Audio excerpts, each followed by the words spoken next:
Hello, and welcome to Kingdom Conversations with Tahir, the Gospel Engineer. That's me. And at its core, this podcast is a dialogue between myself and others who are simply exploring life as children of God, Christian believers, kingdom-minded individuals. We'll discuss how our faith shapes our reaction to what's happening in the world around us. It also serves as a platform for men and women of God to show their humanity and that they are simply men and women who happen to have been called by God and shouldn't be placed on pedestals like some people like to do. So my guest today is one of the coolest cats that I know. He's a very, very respected man of his community, a man of God. He currently pastors the Ivy Baptist Church of Newport News, Virginia. I met him, maybe about 20 years ago almost, a little bit over 20 years ago, actually, during my time at Six Mount Zion Baptist Temple, where he served as the assistant pastor at the time. He's also the co-founder of the Six House nonprofit there that deals with helping out the community in a number of ways, along with Pastor Jerome Barber, whom you had the chance to meet this past November here on the podcast. So Kevin is a husband. He's a father, got two beautiful and talented children. He's a fellow radio personality, and we'll let him tell us a little bit more about what else he's up to today. But ladies and gentlemen, saints and sinners, please welcome Pastor Kevin Swann. Tahir, man, it is so good to see you, first of all. And you know, for people who don't know, you're right. We've known each other. It's over 20 years. It's probably over 25 years probably that we've known each other. Yeah, man. And so back when the WHOV days, you, me, Rob Dixon, and everybody else kind of kicking it and trying to figure out life at the same time. Yeah, it's good to see you. We were in the trenches together, brother, and trying to figure out what this thing called life was and what this thing called God was, and, and how it all worked together. Yeah, and it was great because, you know, like you said, being at Six Mount Zion, it was so many young people, man, young adults, all at the same time, just really trying to figure it out. So it's great to see how people have kind of settled in and kind of gone in their own respective areas, man. I just want to go on record and say how proud I am of you and your family, man. You're doing great things, man. Thank you, bro. I appreciate that. I can't say enough about you, but I'll let it all come out through our conversation and our dialogue today. There are a few things that I want to talk to you about today. And since we are a few hours from the NBA Finals that will commence in just a short while, I figured we could talk about some basketball first. Now, for those of you who don't know, Kevin is he's a baller, right? You played some professional ball. Am I correct? Yeah, close to it. I had an offer to go overseas, and I played college ball at Old Dominion in Norfolk, Virginia, back in the mid '90s. And so, right at the time, this is the intersection of faith and sport for me, because right at the time we were prepared to go overseas, man, God just kind of pivoted that thing and called us to ministry. And that's actually how we ended up at Six Mount Zion. Really? Because had my offer to go overseas gone through, I never would have met you, man. Wow. And so this is kind of how God works. And, you know, he closed that door, took me a moment to get past that, opened some other doors, went into ministry, met you, and met some other amazing people, man. So that's the story, man. Oh, that's cool. That's cool. I knew it was something like that, but I wasn't sure exactly how it all played out. I guess when did you finish at ODU? So my last year playing was 94. Okay, 94. So that was literally right when we met, because I came to HU. I mean, to HU, to Hampton University, for those of you that don't know, in 93. And so I think I started coming around Six Mount, maybe around 95. 96 is when. Yeah, so Pastor Barber got there. Yeah, he got there in the fall of 96. So, you know, for me, I finished playing ball in 94, but I went on to get my master's degree. So I finished ODU in 95 with that. Then we transitioned to 6 Mile Zion because Pastor Barber had gotten there in like the fall of 96. Right. But he didn't really start his pastorate officially until January of 97. 97. Right. Okay. I remember the timeline now. So good. Yeah. But it's been a Yeah. minute. Yeah, it's been a minute, man. And so even for me, right? So 97 was big because, in May of 97, my wife and I get married. Mm-hmm. In June of 97, I'm doing my initial sermon, man. So Wow. this was not part of the plan. Let me tell y'all, the plan was to go overseas. The plan was to play ball. The plan was to, if that didn't work out, go to DC or Charlotte or Atlanta to live. Okay. And listen, man, God has the final say. So here we are. And he uses that final say quite a bit. He does. Yes, he does. He'll wait you out. So yeah, he will, man. So to me, bro, this has been one of the most exciting NBA playoffs in a long, long time. And I've been seeing some of your posts and your analysis that's going on. Give me your bold prediction on who you think is going to come out at the end of this 7-game series. Who's going to win it? So I'm rooting for Phoenix Okay. because I like CP3. And, I know he's been in the league 16 years, and so he's never gotten to the finals. He's one of the best point guards to play.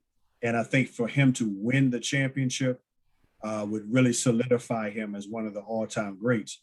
Now, having said that, obviously the biggest factor in this series is Giannis's health. True. And we don't know about his knee. They said he might play tonight. I don't think he will. But again, if he's healthy, then I think the series will be long. True. If he's not going to be healthy, then 5 or 6 games for Phoenix. The one thing that's interesting to hear about this playoff run, the reason why it's so exciting is honestly because of injuries. Yeah. And because of injuries, now you really don't know who's going to win. Like, had Anthony Davis been healthy, right, would Phoenix even be here, right? True. And then they played Denver in the second round. Jamal Murray is hurt. Jamal was out. And then they played the Clippers in the finals and the Western Conference finals, and Kawhi is hurt. And then you look at Milwaukee, you got Kawhi is hurt, and Kyrie is hurt, and James Harden is limited. Yeah, with Brooklyn, yeah. Yep. And it was still a foot. If Durant's foot was smaller, they still would have beat Milwaukee, man. Right. So, it just goes to show you, man, you got to have some luck in this too. Mm-hmm. And injuries do play a big part in the playoffs. Yeah, I'm kind of with you. I've been rooting for Phoenix since last year, since they played their tails off in the bubble. And I was like, okay, they can do this. And when they picked up CP3, I was like, oh, this is going to be a fun ride. And the fact that they finished the year as the number 2 seed in the West spoke volumes of what they were able to accomplish this year as a team. I felt from the beginning of the playoffs, even during the Lakers series, the first round series, that it was like destiny was on the side of Phoenix. I felt it at that point. And then as it progressed, you saw how things ended up with all other players getting hurt on different teams, and they just breezed right through. Booker's playing some really, really good basketball. The DeAndre Ayton's showing up on the defensive end. These boys came to play, and a lot of people are just saying, oh, they only doing this because everybody's hurt. But I'm like, look, they were the 2nd seed to start with, so don't forget about that. You got to give them their props, and they're playing good ball. So I'm kind of going with Phoenix on this one too, man. Yeah, man, it kind of was a perfect storm, right? So they had the bubble experience, right? You're right. They won 8 games in a row in the bubble. Devin Booker, first of all, is a flat out stud, man. Yes. He's a Kobe protege. Yeah. Right. But he was always scoring a lot of points on bad teams. Right. And then DeAndre Ayton comes in. He never really played to this level until this year. Yeah. So there's something to be said. A lot of what I learned in pastoring is really still through sport. There's something to be said about the right leader at the right time. The right time. And it's not just CP3. Monty Williams also is a great coach, great integrity, man, high character. And then, he's one of the few African-American coaches in the league. Right. And then you have James Jones, who played with LeBron, who's the general manager of the team. He put the team together. He's one of the very few African-American general managers. So you put all that together, man, it's a real good story for Phoenix. It's a great story for him. So we'll see how it all shakes out. Like you said, a big part of it is going to be is Giannis going to be healthy enough to play, and if he does play, is he going to be restricted? Because he needs those knees for what he does on the court. Yeah, those long steps that he takes, man. He can get from like the top of the key to the basket in 2 steps, man. It's crazy, right? But he poses so many problems. Like, who would guard him, man? If like Jay Crowder is their 4-man for Phoenix, he's not nearly big enough or strong enough to guard Giannis, man. So or long enough. Yeah, and then if you put Ayton on him, in most circumstances, Giannis is quicker to get around. So he's just a problem, man. Yeah, he's just a problem. All around. Yeah, so I do hope he's healthy because I would like to see a long final series. Me too. Because ain't nothing else to watch, man, after this. So what else we gonna watch? All you got is baseball. Right. You just counting down the days till football season starts, right? Yeah, exactly. Yeah. So sticking with sports a little bit longer, one of the favorite things for me in terms of sports is the Olympics. And I was really bummed last year. Of course, COVID prevented them from taking place last year. They're taking place in a few weeks. So what are your thoughts on this year's Olympics and some of the drama that's risen, particularly in the track and field with Sha'Carri Richardson? And also, I'm sure you've heard about like the transgender athletes and who are now identifying as women. They're competing against other women. It's a lot of hoopla going on about that. What are your thoughts about the Olympics? Yeah, man. So first of all, I'm glad that they're on. I hope that I know that Tokyo has expressed some concern about hosting the games because because of the virus. But I do hope that they put all of the necessary protocols in place to keep the athletes safe. I think if there was ever a time where we needed to see some unity in our country, in the world, it would be now, right? So having said that, yes, Sha'Carri Richardson, man, I think that's the biggest storyline right now. I think it just came out that she may not be participating in the games at all. I hope that's not the case. I thought there was still a chance that she could be. Yeah. Man, it's just a very unfortunate set of circumstances with that. And so, on the other hand, you got Simone Biles, man. I hope that she's going to go do her thing and establish her. She's already got the GOAT symbol on all of her, clothes that she wears. Yeah. And she's doing stuff that the judges, man, don't even know how to judge, man, because the degree of difficulty is just so much higher than everybody else's, man. How do you even fairly judge her, man? And so it's a lot of interesting things out there. They gotta judge her doing moves that are named after her. Yes. Come up with her own routines. She's doing the Biles. And it's like, how you gonna tell me how to do my move, Right. Yeah, man. I mean, the stuff that she's trying, man, is just ridiculous, man. Yeah. And she's pulling it off and yeah, man. And so she's going after it. And then, I'm obviously being a basketball fan, it'll be interesting to see what Team USA does, man. True. And who they bring out there. But I think right now Sha'Carri obviously is the biggest storyline. Yeah.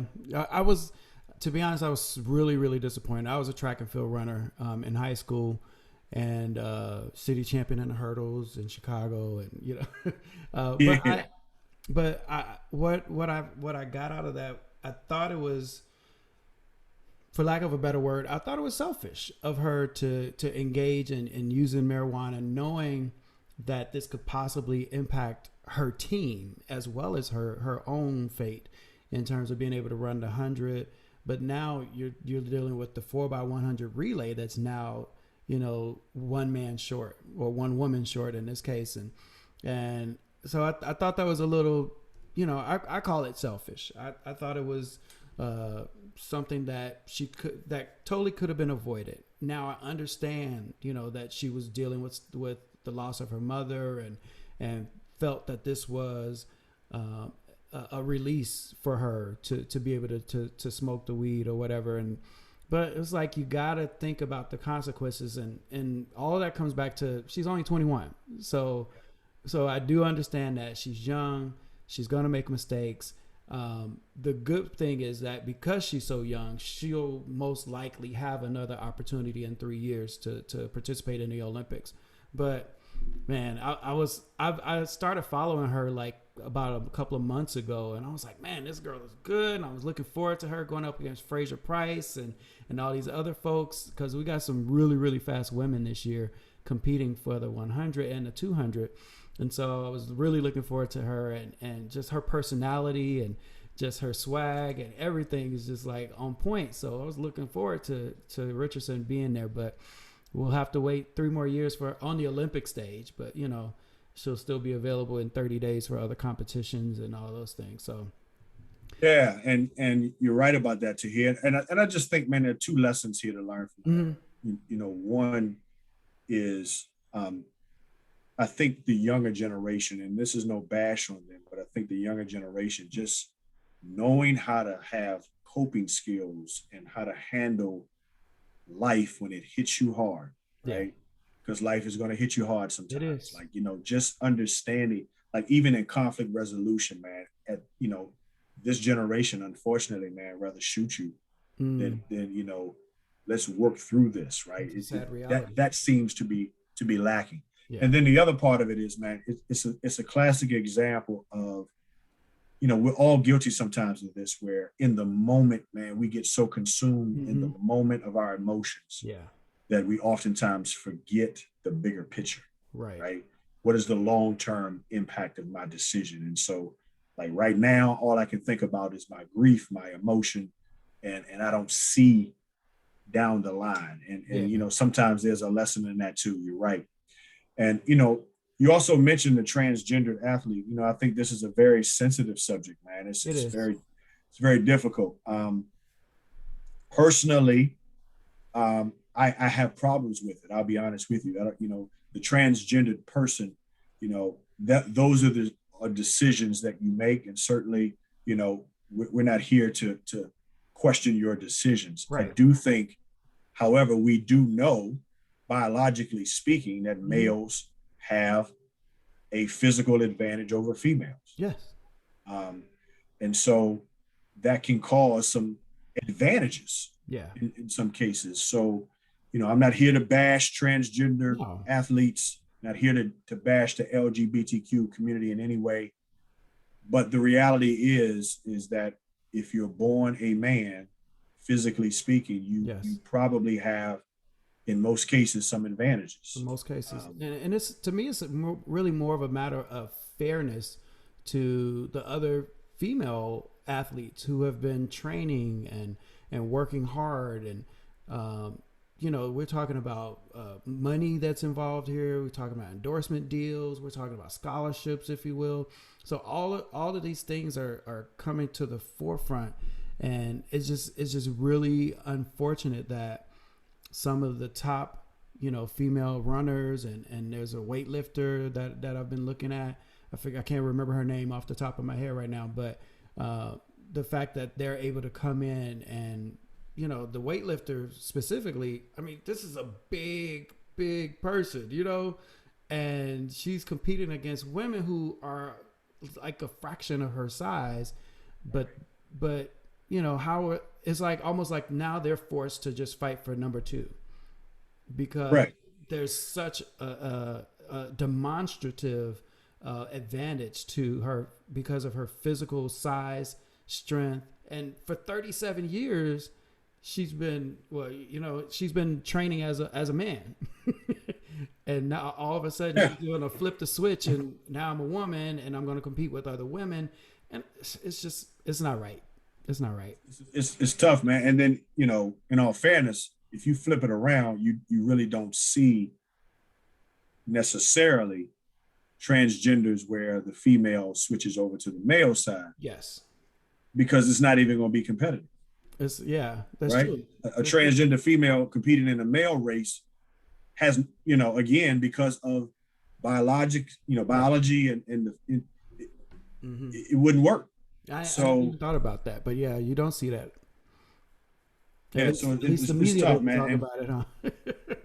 And yeah, man. And so you know, you're right, for the females who do train and work hard, you know, they are going up against, but you know, in all fairness, man, some athletes say, you know what, that's what it is. We're gonna compete anyway. Hmm. Kudos to them.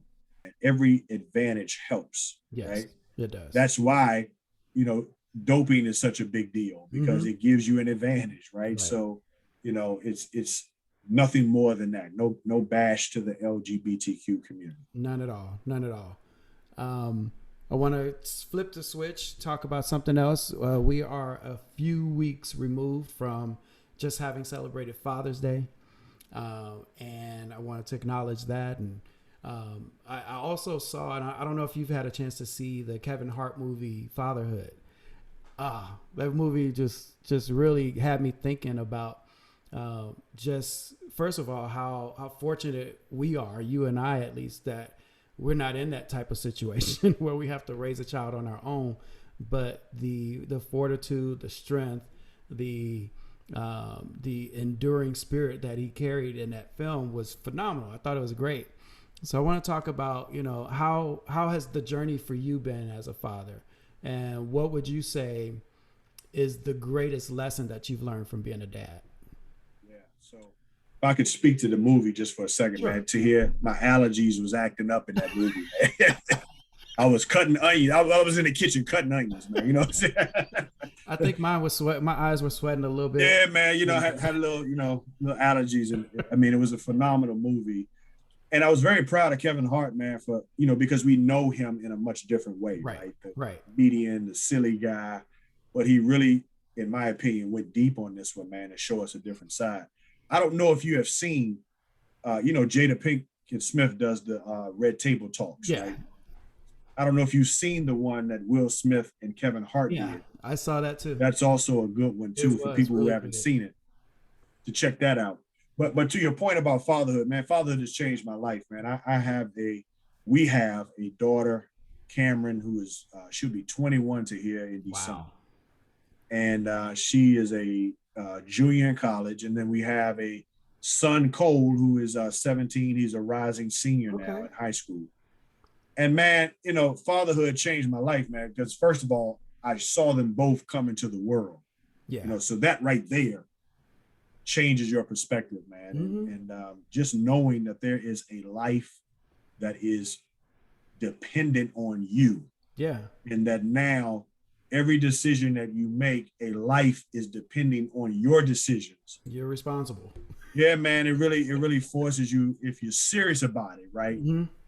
to think more about what you do. And but I would tell you, to hear, it's been the greatest joy of my life, man, being a father, man. And Yeah. I'm just thankful that the Lord has allowed me to be a father. And, Mm-hmm. you know, just to watch our kids grow up and mature, to know that there's a part of my DNA Yeah. in somebody else, Yeah. right? That, you know, I had a hand in creating this being with the help of the Mm-hmm. Lord. So it's amazing, man. Yeah. And so you got boys, right? Two boys. Two boys. So as I explain it, man, and, you know, being a father of a girl and a boy, Mm-hmm. it's a different kind of love, man. Okay. So the best way to describe it is the love is intense for both. I don't love less for either one, but it's different. Mm-hmm. Like for my daughter, it's more of a protective, Okay. I'll go to jail kind of love. You know what I'm saying? You know what I'm saying? I don't want nobody, nothing to happen to my daughter. Nothing. You know what I'm Nothing. saying? It's the, you remember the Bad Boys 2 scene, man, where Mm-hmm. the boy comes to Yeah. it's that kind of, Uh-huh. you know, protect. But for a son, and maybe you can identify with this, for me, it's more of a Lion King kind of love, man. Yeah. It's like a Mufasa Simba type love. You're watching Simba grow up Mm-hmm. and become his own lion, right? And Right. he's got to figure out some things, Yeah. right? But you see it in him, Right. and it's a pride when you can see your son grow up, man, and become that fierce lion, man. Yeah. It's a phenomenal thing to watch. And I'm even from toddler stages, you know, all the way up through adolescence and into their teen years. Both I have two teenagers now. My oldest is also 17, a rising senior. He'll be 18 in December, and my youngest is a rising sophomore who will be 15 in October. So we got two teenage boys dealing with teenage problems in the midst of a pandemic and all this stuff. And, you know, Shamika and I are fighting to, you know, try to salvage the last few months, this last year of Michael being home before he's off to college next year, and trying to soak it all up and really, you know, spend as much time with him as we can. I remember, and I don't know if you had one of these moments, but a few months, probably because Michael was born in December, so maybe a few months before he was born, I remember taking a shower and just kind of in my shower being overwhelmed with the fact that, man, I'm about to be a dad and I don't know what to do. and I remember breaking down, dude, and I was in the shower and I remember crying out to God, and I was like, Lord, I don't know what I'm doing here. I need you to help me do this. And when I tell you, he's been there all along the way, you know, prodding me, you know, correcting me, guiding me in this process in terms of getting these boys ready for life. And I think that's probably the best thing we can do as fathers, is to get our sons ready for life, and our daughters, but for our sons it's a little bit harder, you know, and so we want them to be prepared as possible, with the understanding that sometimes they're not going to listen to us. They don't care what we got to say. They think we don't know anything, and especially teenagers, you know, most of them think they know everything. And so it's hard, and we do have our struggles, but it's the most worthwhile struggle, fight, challenge that we'll ever have as humans, I think, is parenting and being fathers. It's no doubt about it, Tahir, man. And, you know, that overwhelming feeling that you talked about happened for me when our daughter Cameron, when she came the first night we had her at home, right? Wow. Because, you know, we're in the hospital, man, everybody around, right? You know, my parents there, her parents there, everybody. First night we get home, they went back home. So it was like, we in this house by ourselves, right? What we supposed to do here? Where's the instruction book? What's going on? And it is no instruction book, man. You gotta figure it out, man. And, right. You know, the one thing that I've learned, to your point about correcting, is one of the hardest things for a parent, I believe, is we don't want our children to fail. No. But they need to. They need to, man. Indeed. Right? And the hardest thing is, you know, we go by this notion of, I don't want my kids, I want my kids to have a better upbringing than me, right? So what we end up doing, man, is we try to shower them with things and provide a better life. But a better life doesn't always teach them how to be resilient, right? Yeah. How to get up after you've been knocked down, how to fight through adversity, right? Because sometimes we try to take that away from them. And so one of the things that, you know, I've been telling my wife, especially with our son, is we got to step back and we got to allow him to go through it. Wherever it leads, it might be a little painful, but we need to allow him to go through it so he can learn from it. Because as we told both of, you know, next year, both of y'all going to be out of the house. and we have to trust, like you said, that what we put in you, you know what to do, because we're not going to be around. We're not going to be around to wake you up to go to school. Yeah. We're not going to be around to tell you to do your homework. So you've done your part.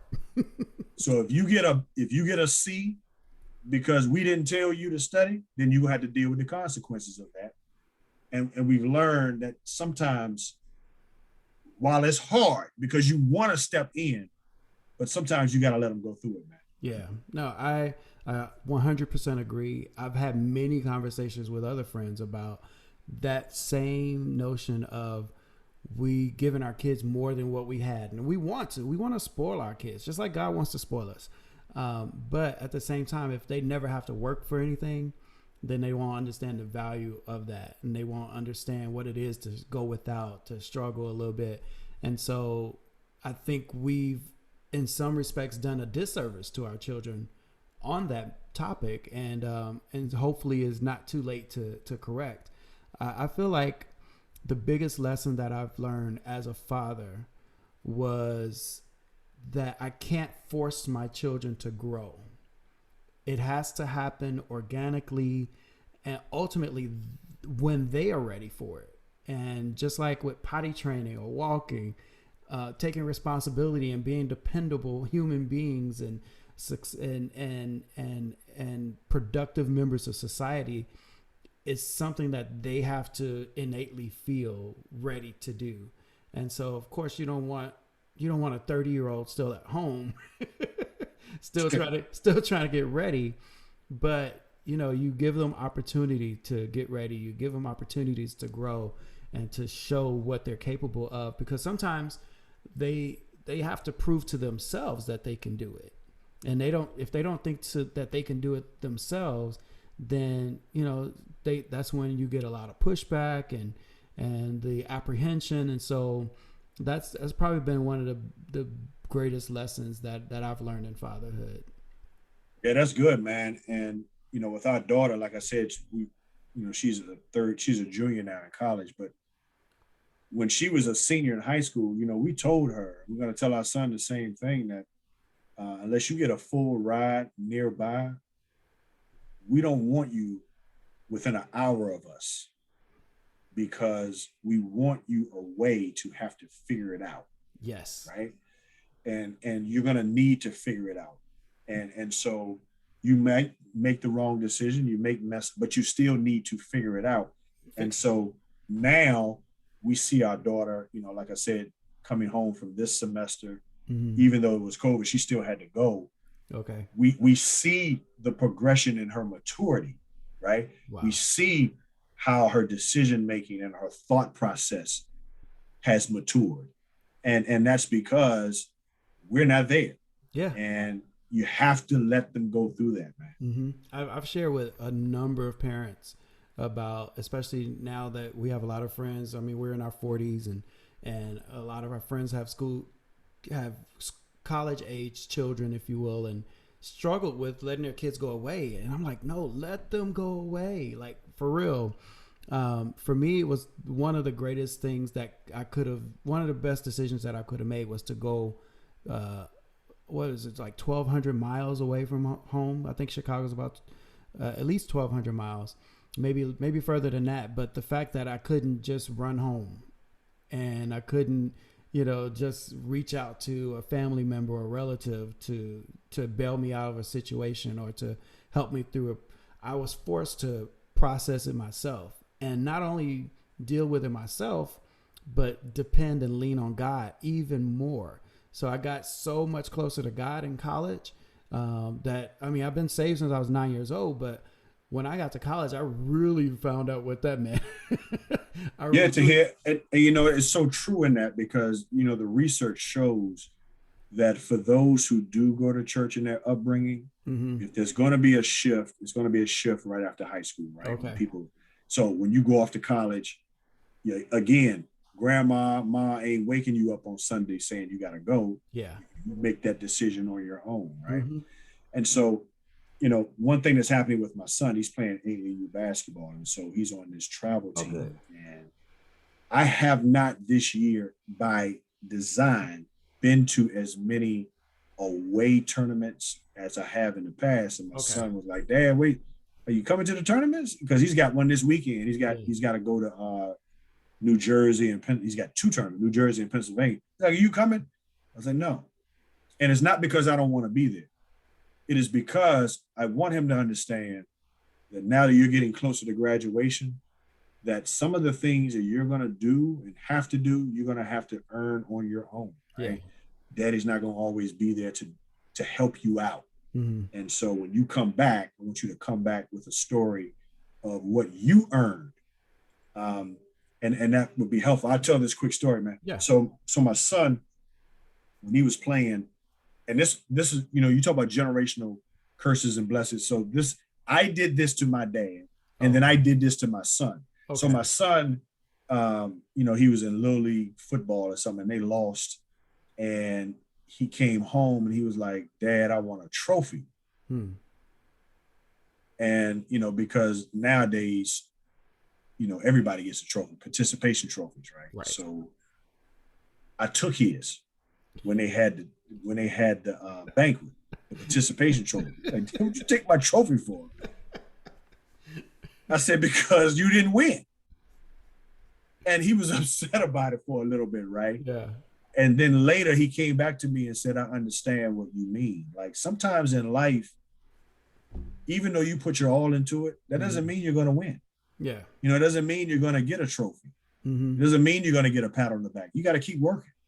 And that lesson came because I did the same thing to my dad. And my dad said the same thing. I ain't buying you no trophy. If you want a trophy, go out here and win. And earn it. And that's what I had to do, man. And so, there's something to be said again about us giving our kids so much without them learning how to fight for it. Yeah. That's awesome. That's a great lesson. I'm glad you did that. Wow. Speaking of trophies, you just celebrated an anniversary. Yeah.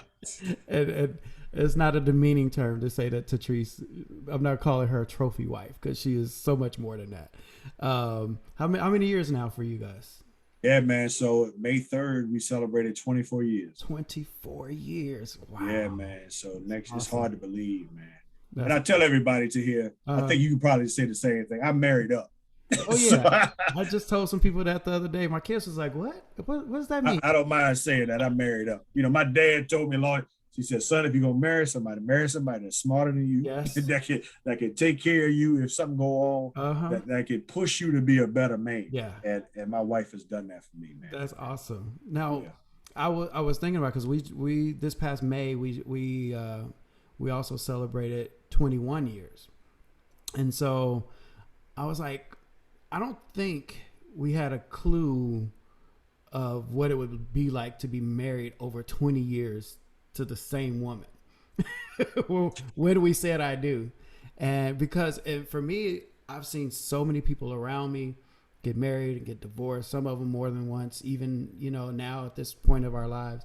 And so it's like, how do you wrap your brain around being with the same woman for so long and still being content? Yeah, man. And I see that too, even in my line of work as a pastor, man, and even in ministry, man. I think for us, let me just start from the beginning, if I can be transparent. So, when I got married at first because, again, I thought I was marrying up. I thought my wife was beautiful, and that was it, right? And then about 2.5 years in, we had some real problems, man. Like almost like, look, we about to end this. Oh, wow. And for me to hear, that's when I really went to the word, man, and really, prayed. And because there were questions that I did not ask or consult God about before I got married, that I wish I did. Like God, I believe you made marriage, but why did you make it? Like, what is the intent behind it, right? And just things like that once I got married, I was going by what I saw growing up. She was going by what she saw growing up, and that's what we do, right? And then in most cases, it doesn't work that way. You have to create something new. Yeah. And it was then that in that 2.5 year period, that 2.5 year mark, that we really said, we got to trust God in this. And that's when it turned for us. Good. So the first thing I would say for couples is, if you don't have a strong relationship with God individually, then it's going to be hard to stay connected to your spouse, because to hear, sometimes you could be in an argument, man, and the spirit would just say, what, don't even say nothing right now. Just keep it there. Take one for the team, Kevin. Take the battle to fight right now, right? Just be quiet so we can watch the finals, right? And so over the years, that's been the first thing, is really I had to grow in my relationship with God to understand what my role is as a husband, a godly husband, not just a husband. Mm-hmm. And most of the imagery that we see is not godly representation of marriage. No. So that's the problem. So where do you go? Where does a kid go to really see how a marriage is supposed to work? Mm-hmm. It's supposed to be church, but even in church, relationships aren't as strong as they need to be. Unfortunately. So how we survive, man, is first really trusting God, and then friendship, man. I can honestly say that we're best friends. Good. So when all else fails, friendship is what keeps us going. I 100% agree. It's funny. When I told the kids that I married up, I was like, "Yeah, your mom was out of my league. I married out of my league, and I'm not ashamed to say that. But I know that I know that I wasn't the person who I was going to be, and so I knew eventually we'd catch up." Right. But yeah, enduring those hard times, and I remember people like, "Oh yeah, your first year of marriage is gonna be rough," and then it's like, "Oh, it's the first 7 years. Once you that 7 year itch," and like we kind of made it past all that. It's like around that 10th year though, we started seeing some things happening around us and things happening to us that we were like, "Oh, okay," and so that's when the real challenges came. But like you, because God was the foundation of our marriage, and we started off literally as friends, like not even trying to holler, not even trying to date. We met at HU probably during freshman orientation. We didn't start dating literally until senior year. And so we had 3 good years of strong friendship, bonding, getting to know each other as friends. And that ended up being the foundation that we were able to lay for the marriage relationship. And we got some really good premarital counseling from Reverend Barber and from a couple of other pastors and ministers who allowed us to look at marriage realistically. And take divorce off the table to begin with, not even have that as an option, because so many people leave that door open, and that wasn't even an option for us. And so here we are forced to figure it out and to work through things, and that really has been the key for us. Is like we pray about it. If we don't feel like talking about it, we'll just take a break. But eventually we have to address it so that we can grow and move beyond that. And so congratulations to you guys for 24 years. We know we're blessed with 21 years, and hopefully we can both double those numbers at least. Yes, sir, man. And I will tell you this. One thing that we learned is the fact that you have to be ready and prepared for shifts in your marriage. Right? Yeah. Like when kids come, it's a shift. Mm-hmm. Like what a big one. Most husbands don't understand is pre-kids, you're the center of attention. Mm-hmm.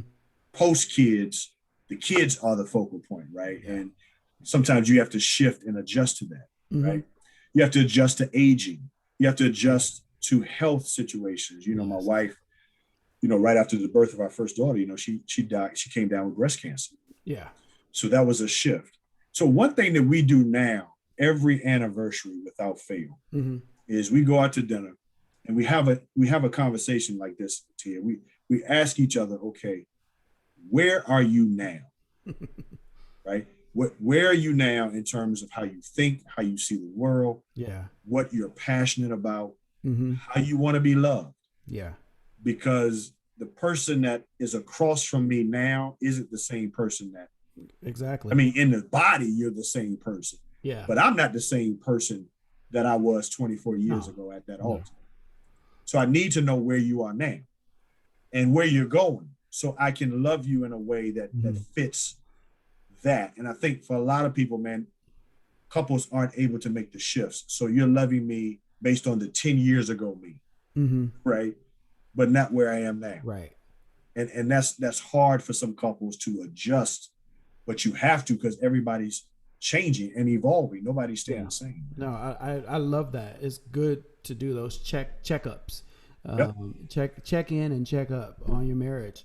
We do that. I don't know if it's I don't intentionally do it every year, but we do it periodically, and it's super important to understand where your spouse is, because you're right. You're not the same person that you were when you first got married, and your desires, your interests, a lot of things can change and grow into other things. And like my wife was teaching when we first got married, and she's far away from teaching now in terms of profession, and we're both still trying to kind of fulfill the purpose that we feel that God has put us on the earth for, and weeding through a whole bunch of other things in the process. So I think it's so important what you said. Like, you really got to check in with each other. You really got to understand that who's in front of you now, this is the person I got to love now.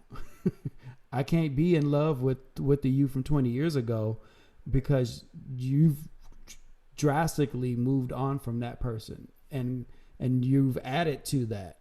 And then having the kids, man, that was such a huge shift. And I thought even the second kid was even a bigger shift. And so, and not only emotionally and loving, but financially, the second kid was it felt like I had 6 kids, because all the all the expenses just like doubled in a sense. And oh man, it was when you have daycare, man, it really, like, if you got 2 kids in daycare at the same time, yes. it almost makes sense for one spouse to stop working, It almost does, because what you're you spending got on 2 kids in daycare. daycare. That's almost as much as one person's salary, man. Yeah. So it's Yeah. yeah, man. I get that. Whew, I get that.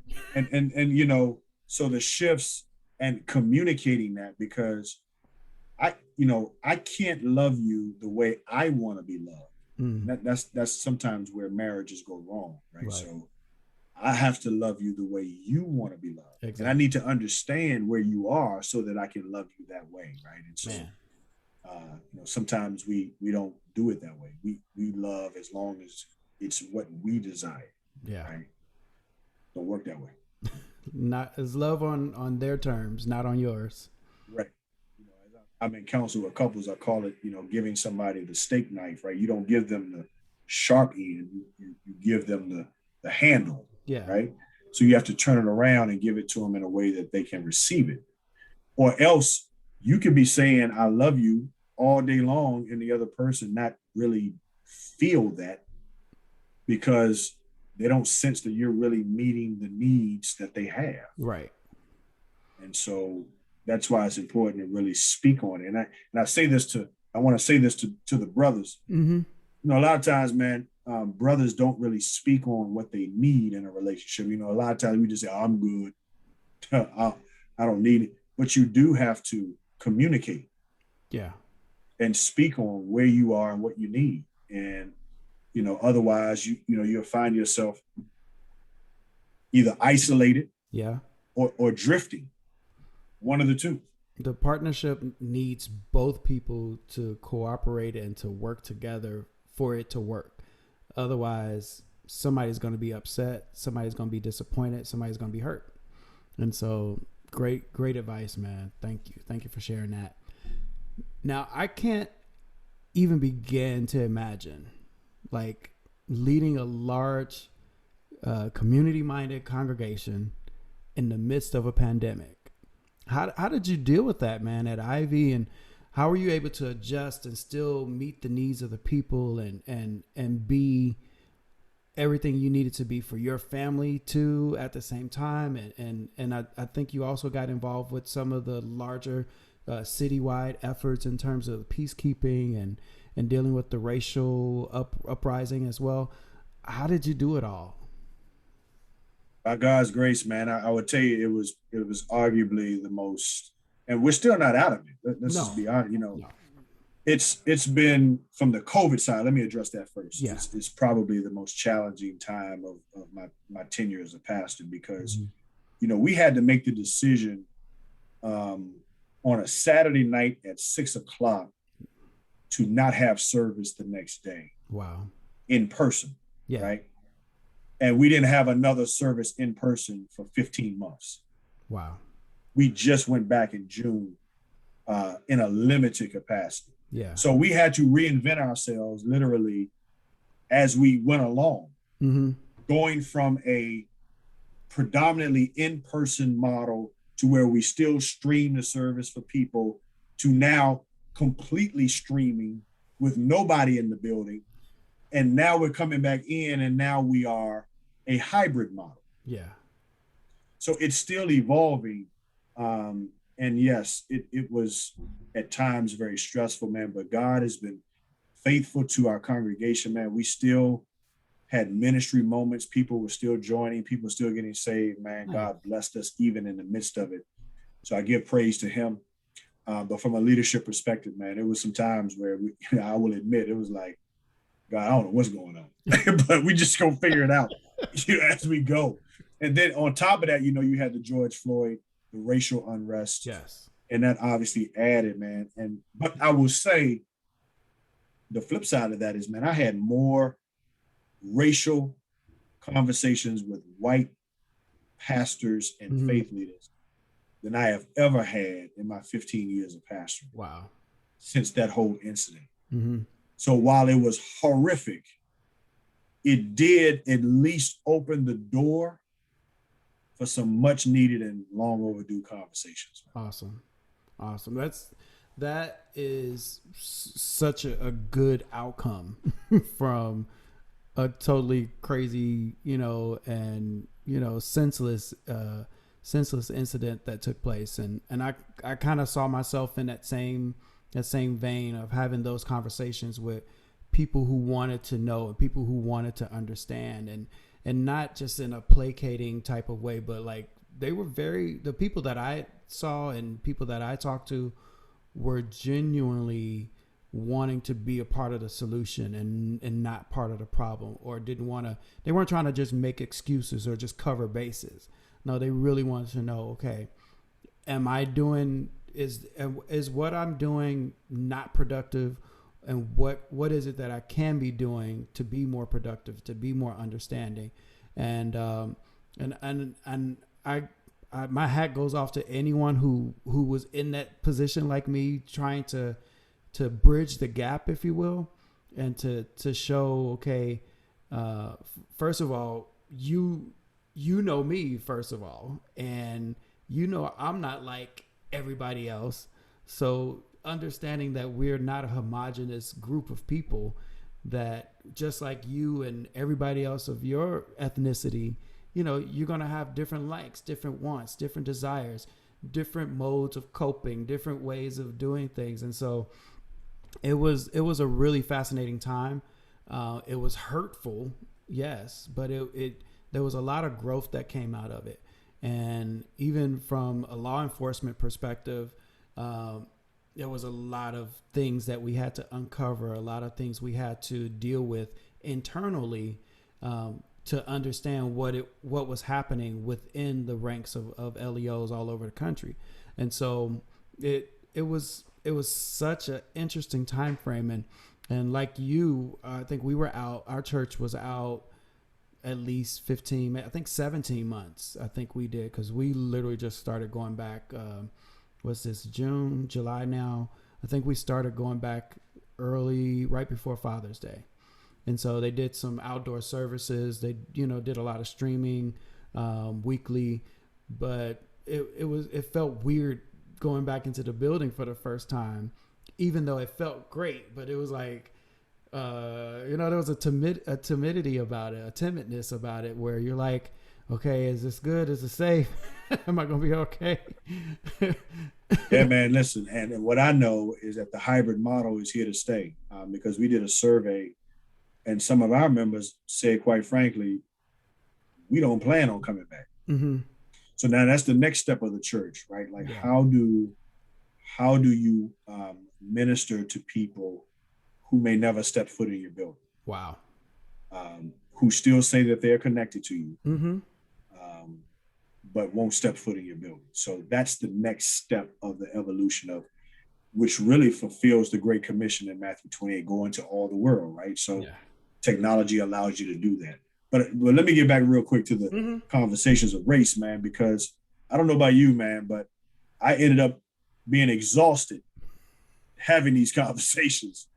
And what you do hope that happens is it moves from conversation to action. Exactly. I think that's the next step. Yeah. Okay, we've talked about this. And secondly, it's not my job to educate you. No, it's that's not. Your responsibility. Mm-hmm. But I can have a conversation with you, right, and point you in the right direction. Exactly. But the one thing that I've learned in this process, even amongst clergymen, is that we have to have a real dialogue about how the history of the church has also been complicit in the racist practices of our country. I agree. And that's a tough conversation for people to want to have. There's a book by Jamar Tisby called The Color of Compromise. Tahir, I encourage everybody to get it, because what he does is he traces from the inception of our country how churches, the church's role in whether or not we stood up to Jim Crow, Reconstruction, systemic racism, voter suppression, and how in many ways we didn't. Yeah. And when I say we as a church, I don't mean just black church. I mean all, white church. The body of Christ. The body of Christ did not step up enough in terms of addressing social, injustices. And that also has played a part in how we got to where we are today. I can see that. I can totally see that. Man. Tell us what else is what else you got going on? What does Ivy have planned? How about you and Treese? You guys got something planned big for the 25th next year, or you still doing a radio show? Yeah, still doing a radio show, man. The Pastor Study. It's been on now 13 years, believe it or not. Okay. That started with Rob Dixon and I, man. It was called Saved in something. I can't remember what it was, but couldn't call it the Pastor Study because Rob wasn't the pastor. Right. After he left, then I added some people, and then we changed the name of it. That's awesome. Yeah, still doing that. Yes, Teresa and I next year. Well, our son graduates next year too, so we're thinking about just doing one big cruise and celebrate the anniversary and his graduation all at the same time. Okay, good. Yeah. Having some fun with that, man. And as far as the church is concerned, man, we're still big on community, still big on outreach and just really meeting the needs of the community, man. So that's never going to stop as long as I'm there. Yeah, man. I from a distance, of course, I'm in San Diego. You're still in Virginia, but from what I've seen and what I see constantly from your members, even. There's so much love, so much respect, and so much honor that they have for you. And you don't see that with a lot of pastors, unfortunately. And there's a genuine connection that they have with you because you make yourself available to them. You show up when they need you. And I think that's a super honorable thing. And I want to commend you for that. Thank you for staying in the trenches, for being a man of integrity, for honoring your calling and doing what God said, even when you don't feel like it, even when you don't want to, even when you're sick. That some of us have the luxury of calling in sick. Yeah, I appreciate what you just said, man. And that means a lot to me. And it's funny you say it about, because, now that we have people in the building, right, everybody's excited to be back. And, we're so excited. I'm like, I've been here. Right? I've been here the whole time. Y'all just coming back. I was here every Sunday preaching the seats into a red dot. Right. Yeah. But man, it's a labor of love, man. I mean, it's been a great fit. I would say that, man. I've been extremely blessed to have a supportive leadership team, man, that hasn't fought me. You get a lot of that sometimes, man. And so I've been blessed in Grew that up in the regard. Baptist church, so I know. And listen, man, it can go left easy, man. So, real easy. One church meeting can set you back. That's it. So, That's all it takes. man, it's been great. It's been a great ride, man. And so Good. We'll see where it goes. Man, I wish you the best. Tell everyone where they can find you and Ivy and your radio show and all that stuff.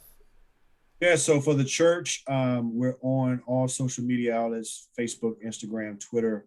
Ivy Baptist Church on Facebook, Ivy Baptist on Twitter and Instagram. Mm-hmm. And then for me, Kevin Swann on Facebook and Kevin G. Swann on Twitter and Instagram. Swann with 2 N's.